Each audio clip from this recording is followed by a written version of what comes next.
कभी भी अच्छा काम करते हुए ये ना सोचें कि मेरे करने से क्या हो जाएगा। समझ आ रही? ये ना सोचें। कुछ लोग ये कह सकते हैं कि आजकल देखो इजराइल के प्रोडक्ट्स हम बॉयकॉट कर रहे हैं ना, कोई आपको कह सकता है भी आपके बॉयकॉट करने से क्या होगा। शहद की मक्खी को कोई ये कहे कि तू 2 कतरे बनाती है, क्या फायदा तेरे 2 कतरे बनाने का, ना बना तो कतरा कतरा ही तो दरिया बनता है ना। अगर एक शहद की मक्खी ने शहद बनाना छोड़ दिया, वो काम पे ना आई, दूसरी भी कहेगी मैंने भी नहीं आना। इंसान बिला मकसद जिंदगी गुजारता है। इंसान ये कहता है मेरे फजर पढ़ने से क्या हो जाएगा, मेरे अच्छी बात करने से क्या हो जाएगा, मेरे बॉयकॉट करने से क्या हो जाएगा, मेरे चंद एक चीज़ें करने से क्या फ़र्क पड़ जाएगा। भाई फ़र्क पड़ेगा जिसका मकसद बहुत बड़ा है, ठीक है, जिसने ज़िंदगी में बहुत कुछ करना है, जिसने कामयाब होना है ज़िंदगी में, उसको रूल्स फॉलो करने पड़ेंगे। वो बच्चे जिन्होंने दूसरों पे भी झपट्टा मारा था और ख़ुद भी खा बैठे थे, जिन्होंने कोई रूल फॉलो नहीं किया था और जिनमें सब्र नहीं था, ठीक है, और जिन्होंने डिसिप्लिन नहीं शो किया था, उनकी ज़िंदगी सबसे ख़राब थी। सब्र और नज़्म ज़ब्त और सेल्फ कंट्रोल, अपने आप को रोक लेना, ये दुनिया का सबसे बड़ा स्किल है। जिस तरह वो साफ शफाफ पानी उतर रहा है ना बारिश का, इस तरह अपने अल्फाज को भी साफ शफाफ रखें, ठीक है। अल्फाज जो है ना ये बहुत बहुत मैटर करते हैं। आपके अल्फाज में गाली हो, बुरी बातें हो, ठीक है ना, वो गंदा पानी है, उसका आपको नुकसान है। सबसे पहले आपके अल्फाज साफ हों, शफाफ हों, उनमें प्यारी बातें हों, ठीक है ना, अच्छी बातें हों, तो ये असल में बात है कि आपने नफ्स की सफाई कर लिया। और नंबर 3, जिस तरह रेन ये देख के तो नहीं बरसती ना कि फलानी जगह बरसना है, फलानी जगह नहीं बरसना है, उसको तो हुक्म होता है, वो तो सब पे बरसती है, सबको फ़ायदा देती है। ऐसा तो नहीं होता ना कि चश्मा, आप चश्मे से 5 लोग पानी लेने जाएं, चश्मा कहे 3 लोगों को मैंने देना है, 2 लोगों को मैंने नहीं देना। ऐसा तो नहीं होता है। कुएं से आप पानी निकालें, कुआं कभी नहीं कहेगा कि 2 को देना है, 3 को नहीं देना, ठीक है। इसी तरह आप लोगों को भी सबकी मदद करनी चाहिए, ठीक है, एक दूसरे की मदद करनी चाहिए। ये नहीं कहना चाहिए इसकी नहीं करूँगा, इसकी नहीं करूँगा, क्योंकि अल्लाह ताला हम सबको पिला रहा है, तो हम कौन होते हैं दूसरों के लिए चीज़ें रोकने वाले, ठीक है। अब देखें ये कुछ लेसन्स हैं नज़्म व ज़ब्त के। एक और मिसाल मैं आपको देता हूँ। चलिए आपसे सवाल पूछता हूँ। शहद की मक्खी शहद बनाती है, ठीक है, सारी उम्र एक शहद की मक्खी, इसकी उम्र होती है, पता नहीं मुझे अब एग्जैक्ट आइडिया नहीं है, मेरे ख्याल 2-3 साल होती होगी शायद, या 1 साल। बहरहाल सारी उम्र शहद की मक्खी मेहनत करती है, ठीक है, किस तरह रस चूसती है इनका फूलों का, और सुभान अल्लाह उसके पेट में शहद बनता है। अल्लाह ताला ने पूरी फैक्ट्री लगाई है उसके पेट में। आप मुझे अंदाज़न बताएं कि सारी उम्र शहद की मक्खी कितना शहद बनाती होगी, एक शहद की मक्खी सारी उम्र में मेहनत करके, अंदाज़न बताएं, थोड़ा आइडिया। 1 चम्मच, 2 चम्मच या कम, कितना अंदाज़न एक मक्खी कितना शहद बनाती है, अंदाज़ा बता दें। 1 कतरा, इस पे सोचा जा सकता है। देखें जो चम्मच होता है ना इतना, उसका 12वां हिस्सा, तकरीबन 2-3 कतरे, ठीक है, उसका 12वां हिस्सा, ठीक है। सारी उम्र शहद की मक्खी खप कर, देखें ना, अब अल्लाह उसको वही करता है, सूरह नहल में अल्लाह उसको हुक्म देता है, ठीक है, तो अल्लाह की इंस्ट्रक्शन है, यहाँ वही से मुराद इंस्ट्रक्शन है। तो सारी उम्र खप के वो चंद कतरे शहद के बनाती है। अब उसने तो कभी नहीं कहा कि मैं क्यों करूं, क्या फ़ायदा, 2-3 कतरों का क्या फ़ायदा, ठीक है, उसने तो कभी नहीं कहा, शिकायत नहीं की।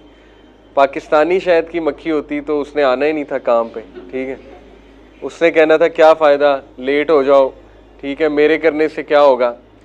लेकिन शहद की मक्खी, अल्लाह ताला हमें उससे सिखा रहा है। एवं सूरत, अल्लाह ने उसके नाम पे पूरी सूरत का नाम रख दिया, नहल, कोई छोटी बात है। अल्लाह ने, देखिए ना, अनकबूत किसको कहते हैं, स्पाइडर को, नहल कहते हैं शहद की मक्खी को, ठीक है, इसी तरह नमल किसे कहते हैं, चींटी को। अल्लाह ने ऐसे ये क्रेडिट नहीं दिया हुआ इन मखलूक़ात को। ये कभी आप गौर करें, चींटी जो है उसको कभी आप ऑब्जर्व करें, चींटी को, चींटी चल रही हो ना, उसके आगे आप हाथ रख दें तो वो रुक जाती है, क्या करती है, रास्ता चेंज कर लेती है। उसके आगे आप बुक रख दें, वो रास्ता चेंज कर लेती है, वो रुकती नहीं है। वो ये नहीं कहती कि बस अब रुक जाओ, अब जिंदगी खत्म, ठीक है, वो चलती रहती है, चलती रहती है, अपनी मंजिल की तरफ जाती है। तो अल्लाह ताला हमें मिसालें देता है चींटी से, हमें मिसालें देता है शहद की मक्खी से कि वो थक नहीं रही, वो शहद बनाए जा रही है, बनाए, वो ये नहीं सोच रही 2 कतरों से क्या होगा। इसके अब 2 आप लेसन्स लें। कभी भी अच्छा काम करते हुए ये ना सोचें कि मेरे करने से क्या हो जाएगा, समझ आ रही, ये ना सोचें। कुछ लोग ये कह सकते हैं कि आजकल देखो इजराइल के प्रोडक्ट्स हम बॉयकॉट कर रहे हैं ना, कोई आपको कह सकता है भी आपके बॉयकॉट करने से क्या होगा। भाई मुझे है हुक्म अज़ां, सीधी सी बात है, मैंने ये नहीं देखना मेरे बॉयकॉट करने से क्या होगा, मैंने बस करना है। शहद की मक्खी को कोई ये कहे कि तू 2 कतरे बनाती है, क्या फायदा तेरे 2 कतरे बनाने का, ना बना तो कतरा कतरा ही तो दरिया बनता है ना। अगर एक शहद की मक्खी ने शहद बनाना छोड़ दिया, वो काम पे ना आई, दूसरी भी कहेगी मैंने भी नहीं आना, तीसरी भी कहेगी मैंने भी नहीं आना, आहिस्ता आहिस्ता क्या होगा, शहद बनना कम हो जाएगा। और ये तो मैंने सिर्फ शहद की बात की, आपको पता है शहद की मक्खी का इतना बड़ा रोल है इकोसिस्टम में। जो पॉलिनेशन है एक प्रोसेस, पॉलिनेशन क्या होता है, जो बीज है, पोलन्स है, वो एक फूल से दूसरे फूल में ट्रांसफर शहद की मक्खी करती है। अगर वो ट्रांसफर नहीं होंगे तो नबातात नहीं होंगे, फूल नहीं खिलेंगे, ये ग्रीनरी नहीं होगी, सब खत्म हो जाएगा, फूल पौधे सब खत्म हो जाएगा अगर वो पोलन्स एक जगह से दूसरी जगह शहद की मक्खी ना लेकर गई। तो देखिए शहद की मक्खी देखने में कुछ नहीं है, लेकिन उसका इतना बड़ा रोल है, इतना बड़ा रोल है कि अगर वो एक भी मारी जाए, 2-3 भी मारी जाए ना, तो इकोसिस्टम पे बहुत फर्क आता है, इफेक्ट आता है शहद की। इसीलिए उसको मारना नहीं चाहिए। आपको पता है शहद की मक्खी को अगर काटने लगे तो वो एक अलग बात है, लेकिन वैसे आप उसको ना मारें, उसका एक बहुत बड़ा मकसद है यहाँ पे। एनीवे डेमो को मार सकते हैं, लेकिन शहद की मक्खी जो है उसका बहुत बड़ा एक मकसद है। अब सोचें, शहद की मक्खी का इतना बड़ा मकसद है, आपका कोई मकसद नहीं। इंसान बिला मकसद ज़िंदगी गुजारता है।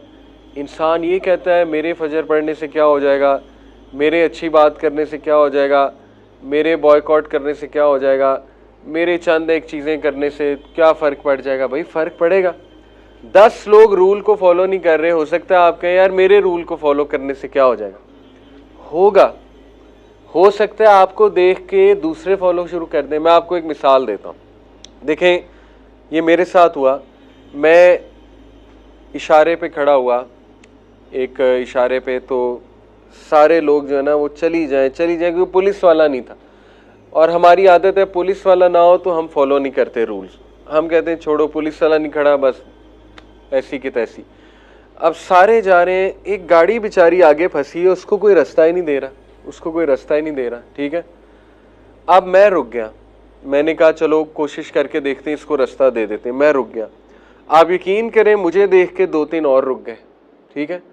और जब वो 2-3 और रुके तो ट्रैफिक ठीक हो गई, और ट्रैफिक ठीक हुई तो इधर से जो गाड़ियाँ आ रही थी वो चली गई। तो ये ना सोचें मेरे करने से क्या होगा, समझ रहे, आपके करने से ये होगा कि हो सकता है आपको देख के दूसरे करना शुरू कर दें, ठीक है। तो ये मिसाल आप हमेशा याद रखें शहद की मक्खी की, आप रूल्स को फॉलो करें दूसरे देख के। सुई जो है ये नज़र नहीं आती, इतनी छोटी है, अगर यहाँ ज़मीन पे पड़ी हो हम गुजर जाएंगे और हम कहेंगे कुछ भी नहीं पड़ा हुआ, बस देखे बगैर ही गुजर जाएंगे, ठीक है। लेकिन इसका इतना बड़ा मकसद है सुई का, आप बताएं क्या मकसद है। अगर सुई ना होती तो क्या, जी वेरी गुड, कितना बड़ा मकसद है। अब आप लूम्स में चले जाएं, टेक्सटाइल मिल्स में, वहाँ सुइयाँ लगी होती हैं, वो हर वक्त धागों को कपड़ों सी रही होती हैं, ज़ाहिर है। तो ये मैं आपको बताना ही चाह रहा हूँ कि एक छोटी सी चीज़ का देखो कितना बड़ा मकसद है, एक सुई का, ठीक है। तो इंसान जो है वो 5 फुट 6 फुट, ठीक है, इंशाल्लाह आपका भी कद एक दिन इतना होगा। तो इंसान इतना लंबा चौड़ा, उसका कोई मकसद नहीं है। देखो जिस चीज़ का मकसद कोई नहीं होता ना, उस चीज़ को रूल्स नहीं फॉलो करने चाहिए। वो कह सकता है कि मैंने कोई रूल फॉलो नहीं करना, वो कह सकता है कि मैंने नज़्म ज़ब्त में नहीं रहना, क्योंकि वो कह सकता है मेरा मकसद ही कोई नहीं, मैं क्यों फॉलो करूं। लेकिन जिसका मकसद बहुत बड़ा है, ठीक है, जिसने ज़िंदगी में बहुत कुछ करना है, जिसने कामयाब होना है ज़िंदगी में, उसको रूल्स फॉलो करने पड़ेंगे। ये मैं आपको जो है ना बताना चाह रहा हूँ। आपको एक बहुत ज़बरदस्त इंटरेस्टिंग एक एक्सपेरिमेंट बताता हूँ। ये इस एक्सपेरिमेंट का नाम है मार्शमैलो। मार्शमैलो जो है ना, ये गोरों की मिठाई है। उनकी ये मार्शमैलो आपको अल्फता से भी मिल जाएगी, बड़े बड़े सुपर स्टोर होते हैं ना, वहाँ मार्शमैलो कैंडीज होती हैं पिंक और वाइट कलर की। जैसे ये हमारा छल्ला नहीं होता, छल्ला खाए कभी, इस तरह की होती है मार्शमैलो, ठीक है। तो उन्होंने क्या किया, 1970 का एक्सपेरिमेंट है, एक तजर्बा है। जो माहिर नफ्सियात होते हैं उन्होंने तजर्बा किया। उन्होंने क्या किया कि 20 बच्चों को एक कमरे में बिठाया। ये तो अभी की वीडियो है, मॉडर्न वीडियो, ये दोबारा रिक्रिएट किया उन्होंने, एक्सपेरिमेंट दोबारा किया, लेकिन ये बहुत पुराना एक्सपेरिमेंट। उन 20 बच्चों के सामने प्लेट में उन्होंने मार्शमैलो रखी।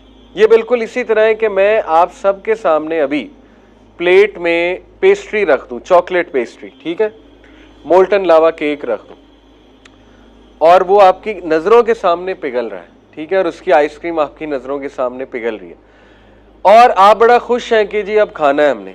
और मैं एकदम से आपको कहूं कि ना 30 मिनट जो सब्र करेगा, 30 मिनट जो सब्र करेगा उसको डबल मिलेगी, उसको मैं 2 और दूंगा। लेकिन जिसने सब्र नहीं किया उसको नहीं मिलेगा, ठीक है। यही हुआ। इन 20 बच्चों को उन्होंने पता है क्या कहा कि जो बच्चा 30 मिनट हाथ नहीं लगाएगा ना मार्शमैलो को, उसको हम डबल देंगे, जो लगा लेगा उसको हम नहीं देंगे। अब इसके बाद वो चले गए। अब बच्चों को नहीं पता था कि हिडन कैमरास लगे हुए, ठीक है, कि कैमरा से उन्हें देखा जा रहा है, बच्चों को नहीं पता था। अब बच्चों ने क्या किया, जैसे ही वो बाहर गए, कुछ बच्चे बहुत शरारती थे, उन्होंने अपनी भी खा ली, दूसरों पे भी झपट्टा मारा, उन्होंने बदमाशी दिखाई। उन्होंने कहा कि ऐसी की तैसी, इस अपनी भी खाएंगे, इसकी भी खाएंगे, और फिर इल्ज़ाम लगाएंगे कि इसने खाई, ठीक है। वो ज़रा शरारती थे। अब देखिए कुछ जो है शरीफ बच्चे वो वेट कर रहे हैं, ये जो बच्ची है ये वो इंतज़ार कर रही, इस तरह से सब्र कर रही है, ठीक है। ये बेचारी सब्र कर करके इसका क्या हाल हो गया, ये देखें, इसने थोड़ी सी खा ली, ये हाथ लगा बैठी, इससे नहीं हुआ बर्दाश्त, इसने कम से कम पकड़ लिया, ठीक है। और ये देखें, ये खुद भी खा रहा है, आई एम श्योर ये दूसरों की भी खाएगा, ठीक है। ऐसे बच्चे हमेशा होते हैं। तो 30 मिनट बाद वो अंदर आए और उन्होंने कहा जी हमने देख लिया कैमरे में कि किसने क्या किया है। अभी तजर्बा यहाँ ख़त्म नहीं हुआ, आप हैरान हो जाएंगे। इन बच्चों का बायोडाटा, नाम, सब कुछ उन्होंने नोट किया, एड्रेस। 20 साल इन बच्चों की ज़िंदगी को स्टडी किया उन्होंने, 20 साल। ये मार्शमैलो स्टडी है, गूगल पे कभी लिखें मार्शमैलो स्टडी, बहुत ज़बरदस्त स्टडी है। 20 साल उन्होंने किस तरह स्टडी करते थे, हर साल मिलते होंगे उन बच्चों से, या उनके माँ बाप से पूछते होंगे क्या चल रहा है, स्कूल में कैसे जा रहे हैं, वगैरह वगैरह। 20 साल बाद उन्होंने क्या कंक्लूड किया, क्या अखज़ किया, क्या नतीजा निकाला। वो बच्चे जिन्होंने दूसरों पे भी झपट्टा मारा था और खुद भी खा बैठे थे, जिन्होंने कोई रूल फॉलो नहीं किया था और जिनमें सब्र नहीं था, ठीक है, और जिन्होंने डिसिप्लिन नहीं शो किया था, उनकी जिंदगी सबसे खराब थी। उनके ना कोई पास डिग्री थी, बल्कि उनमें ज्यादातर, अल्लाह माफ करे, क्रिमिनल्स बन गए थे, मुजरिम बन चुके थे। गन कल्चर, ठीक है, गन वायलेंस में चले गए, मुजरिमीन बन गए उनमें से कुछ लोग। वो कि जिन्होंने थोड़ा बहुत सब्र किया था, उनकी जिंदगी कदरे बेहतर थी, कदरे बेहतर। उनकी पढ़ाई बहुत अच्छी जा रही थी, उनकी जॉब्स बहुत अच्छी थी, ठीक है। और वो जिन्होंने बिल्कुल हाथ नहीं लगाया था, वो सबसे कामयाब थे, सबसे कामयाब। तो इस स्टडी से, तजर्बे से साबित उन्होंने ये किया कि सब्र और नज़्म ज़ब्त और सेल्फ कंट्रोल, सेल्फ कंट्रोल, अपने आप को रोक लेना, ये दुनिया का सबसे बड़ा स्किल है। इस पे एक किताब है पूरी, 7 essential skills to teach your